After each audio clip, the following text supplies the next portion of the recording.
नमस्कार दोस्तों, स्वागत है आपका। आज जो हम कहानी देखने वाले हैं वो एक सच्ची कहानी है। ये जिस किताब से ये ओरिजिनल जो कहानी है वो जिस किताब से ली गई है उसका नाम है phone calls from the dead. लेकिन ये किताब दोस्तों मुझे हासिल नहीं हुई, मुझे नहीं मिली। ये आउट ऑफ स्टॉक वगैरह रहती है ज़्यादातर, और ये बहुत पुरानी किताब है। तो मतलब मैं बहुत ढूंढ रहा था लेकिन ये मुझे नहीं मिली। लेकिन पुणे की एक मैडम है, उसने मुझे ये कहा कि तकरीबन 4-5 साल पहले उन्होंने लाइब्रेरी में एक किताब पढ़ी थी जो मराठी किताब थी जिसका नाम था पुनर्जन्म एक संशोधन। उसमें इस किताब के कुछ केसेस दिए गए थे उस किताब में।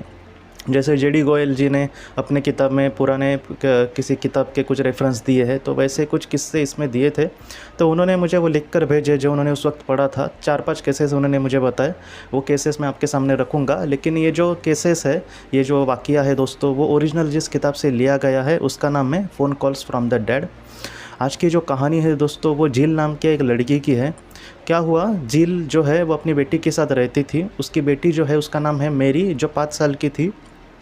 एक दिन झील अपने काम पर गई और उसकी बेटी मेरी और उसकी मेड, मतलब उसको संभालने वाली जो औरत थी, वो दोनों ही उस घर पे थे। और सुबह तकरीबन 9:30 से 10 बजे दोस्तों फ़ोन बजा और वो फ़ोन मेरी ने उठाया। मेरी ने जब फ़ोन उठाया तब सामने एक इंसान था। उसने ये कहा कि मेरा नाम जॉन है और जो झील है वो मेरी बड़ी बहन है, तो मैं उससे बात करना चाहता हूँ। तब मेरी ने ये कहा कि आप ऐसे कैसे बात कर रहे हैं, आप मेरे मामा हैं और मुझे पता कैसे नहीं। तब मेरी ने ये कहा कि मम्मी फ़िलहाल घर पे नहीं है, आप बाद में फ़ोन करना। उस इंसान ने यह कहा कि अभी वो मुझे फ़ोन पर नहीं मिल सकती क्या। मेरे ने कहा अभी आपको वो फ़ोन पर नहीं मिल सकती। तब उस इंसान ने ये कहा है कि मैं बस उसको कुछ मैसेज देना चाहता हूँ।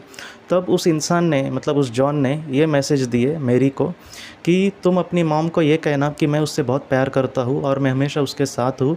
वो अपने जीवन में बहुत ही अच्छे से आगे बढ़ रही है और मेरा जो प्यार है उसको लेकर वो कभी भी ख़त्म नहीं होगा और मैं तुमसे भी बहुत प्यार करता हूँ। बस उसने इतने शब्द कहे और बाद में फ़ोन कट हो गया। ये मेरी को मतलब नॉर्मली बात लगी। उसको भी पता था कि शायद ये मेरा मतलब मैं मुँह बोला भाई जैसे होता है वैसे कुछ होगा, कुछ ऐसे मतलब हमारे करीबी लोग होते हैं। तो उसको लगा कि मॉम का कोई दोस्त वगैरह हो सकता है जो उसको बहन के तरह अपने मानता हो। बाद में जब मेरी ने झील को घर पे आने के बाद ये सारी बातें कही, मेरी दोस्तों जो झील है वो पूरी तरीके से शॉक हो गई, क्योंकि उसका जो भाई था उसका असल में नाम जॉन था, लेकिन वो तकरीबन 5 साल पहले इस दुनिया से चला गया था। और उसके वो कहते कि कुछ महीनों के बाद ही मेरी का जन्म हुआ था। मेरी भी 5 साल की ही थी। बाद में मेरी ने ये कहा कि वो तुमसे बहुत प्यार करता है, उसने जो भी कहा। तो मतलब झील को तो ये पहले सच्ची बात नहीं लगी। झील ने यही सोचा कि शायद हो सकता है कि मतलब किसी ने उसके साथ मजाक किया हो या फिर इसका कोई दोस्त हो जिसने ऐसी बातें की हो। लेकिन आखिर में दोस्तों मेरी ने एक ऐसी बात कही। उसने ये कहा कि वो तुम्हारा नाम झील ऐसे नहीं ले रहा था, वो एक अलग ही पेटने में ले रहा था। उसका प्रोनाउंसिएशन कुछ ऐसा था कि झील झील ऐसे। तब पूरी तरीके से झील को कॉन्फिडेंस हुआ कि हाँ ये वही था, क्योंकि वो उसको प्यार से उसी तरीके से मतलब पुकारता था। उसके मम्मी पापा भी उसको इस तरह से नहीं पुकारते थे, बस उसका जो भाई था वही उसको इस तरीके से पुकारता था। और तब दोस्तों झील को पूरी तरीके से मतलब यकीन हुआ कि कहीं ना कहीं उसके भाई ने उसको कुछ संदेश देने के लिए ही वो फ़ोन किया था। तो ये जो कहानी है दोस्तों वो एक सच्ची कहानी है। कुछ सवाल भी उठ गए इस कहानी को लेकर। वो सवाल पहले तो ये उठे कि अगर जॉन एक सोल था तो उसको ये पता होना चाहिए था कि उस वक्त झील घर पे नहीं थी, फिर भी उसने फ़ोन क्यों किया। तो इसका जवाब थोड़ा सा हम ये कह सकते हैं कि जैसे जो सोल्स होती है वो छोटे बच्चों के साथ ज़्यादा कनेक्ट होते हैं दोस्तों। तो इस वजह से हो सकता है कि उसने मतलब सिर्फ बात की होगी कि मुझे झील से बात करनी है, लेकिन उसको अपनी भांजी को ही ये सारी बातें बतानी होगी। तो ये उसका एक मतलब हम समझ सकते हैं कि ये उसका शायद जवाब हो सकता है। और दूसरी बात, बहुत लोग ये कहेंगे दोस्तों, जो मैं आपको कहना चाहता हूँ कि बहुत लोग ये कहेंगे कि ऐसे अनुभव कुछ ही लोगों को क्यों होते हैं। मैंने भी अगर किसी अपने को खोया है तो उसका तो हमें इस तरीके से कभी फ़ोन नहीं आता। लेकिन मैं आपको सच कहता हूँ दोस्तों, देखो इस दुनिया में बहुत सारी जो घटनाएं हैं वो मतलब नॉर्मली जो घटनाएं होते हो वो सारे लोगों के साथ घट सकती है, लेकिन ऐसे कुछ किस्से हमारे आज भी सामने आते हैं जिसको हम नकार नहीं सकते। जैसे हमारे पहले के जो जन्म होते हैं वो हमें ज़्यादातर याद नहीं आते, मतलब किसी को भी नहीं आता ऐसा हम बोले तो भी चलेगा।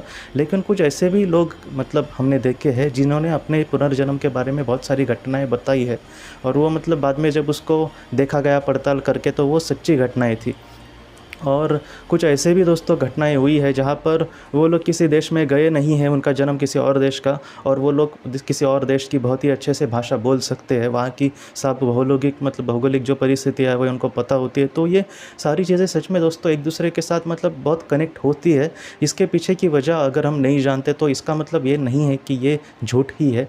हाँ, मुझे लगता है कि ये बहुत कम लोगों के साथ होता होगा। मुझे लगता है 2-3 लाख लोगों में से किसी एक के साथ ये शायद होता होगा, लेकिन फिर भी ये होता है, इसको महत्व देना चाहिए। तो ऐसी कहानियाँ दोस्तों मैं आपके सामने ज़रूर लाने की कोशिश करूँगा।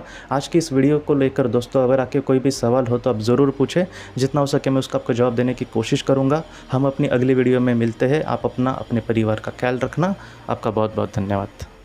ज़िंदगी की रोशनी ये एक कंसल्टेंसी है जो ऐसे लोगों को मदद करने की कोशिश करती है जिन्होंने किसी अपने को खोया है, या फिर जो लोग अपने जीवन में बहुत ही ज़्यादा दुखी है। जो लोग इस संस्था के साथ जुड़ते हैं उनको इस विषय की किताबें और जानकारी भेजी जाएगी। इसके साथ साथ जो लोग पास्ट लाइफ रिग्रेशन थेरेपिस्ट के पास नहीं जा सकते, अगर वो घर पे अभ्यास कर सके, इस वजह से उनको पास्ट लाइफ रिग्रेशन की ऑडियोज़ भी भेजी जाएगी। और इसके साथ साथ ध्यान में एकाग्रता बढ़ाने के लिए कुल मिलाकर 5 ऑडियोज़ भी उनको भेजी जाएंगी। तो जो लोग इस संस्था के साथ जुड़ते हैं उनको यह सारी चीज़ें उनके ईमेल पर या फिर व्हाट्सएप पर भेजी जाएंगी। अगर आपको इस संस्था के साथ जुड़ना है तो कृपया इस नंबर पे व्हाट्सएप करें।